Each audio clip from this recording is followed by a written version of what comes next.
Bonjour et bienvenue à cette nouvelle vidéo consacrée à Rigobert Song Bahana. N'hésitez pas à liker la vidéo si elle vous plaît. Et si vous êtes nouveau sur ma chaîne, n'oubliez pas de vous abonner, d'activer la cloche de notification, de cliquer sur l'option toutes pour ne manquer à aucune de nos prochaines vidéos. Le Cameroun vient de perdre encore un binational très courtisé. Samuel Eto'o et Rigobert Song étaient en opération de séduction. Il s'agit d'Amadou Onana. Samuel Eto'o et Rigobert Song ont entamé depuis plusieurs semaines une vaste campagne de séduction des joueurs binationaux pour le compte de la sélection nationale camerounaise.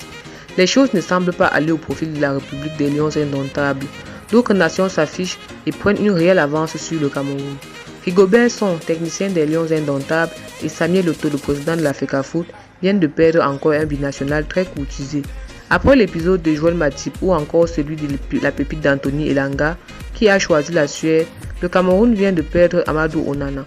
Le joueur d'origine camerounaise vient de faire son choix. Il a décidé de rejoindre la sélection nationale de la Belgique au lieu de la tanière des Lions indomptables. Né à Dakar de mère sénégalaise, le milieu défensif de Lille a grandi en Belgique où travaillait son père. Régulièrement sélectionné avec les équipes des jeunes des Diables Rouges, le joueur de 20 ans vient d'être sélectionné avec l'équipe senior de Belgique en vue de la Ligue des Nations. Aucune chance donc pour le Cameroun de l'avoir dans sa tanière pour les prochaines séances. Rigobert Song ne veut pas fermer la page de Joël Matip en sélection nationale. Depuis son arrivée à la tête des Lions indomptables, l'ancien défenseur multiplie des signes envers son ex-coéquipier et actuel sociétaire de Liverpool en Angleterre. Mais si Rigobert Song ne veut pas lâcher le dossier, malgré les réticences de Matip, c'est bien pour une raison fondamentale. Joël Matip est toujours compétitif et a des statistiques assez intéressantes. Pour la première fois, le sélectionneur manager brise le silence dans ce dossier et donne des détails sur la démarche effectuée et ne s'avoue pas vaincu.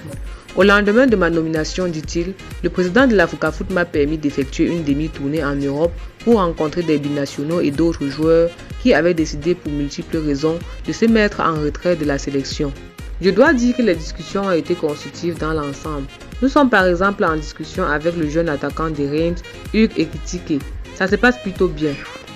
À propos de Joël Matip, notre souhait est de le revoir un jour arborer la tunique des Lions indomptables. Mais vous savez, la décision appartient au joueur.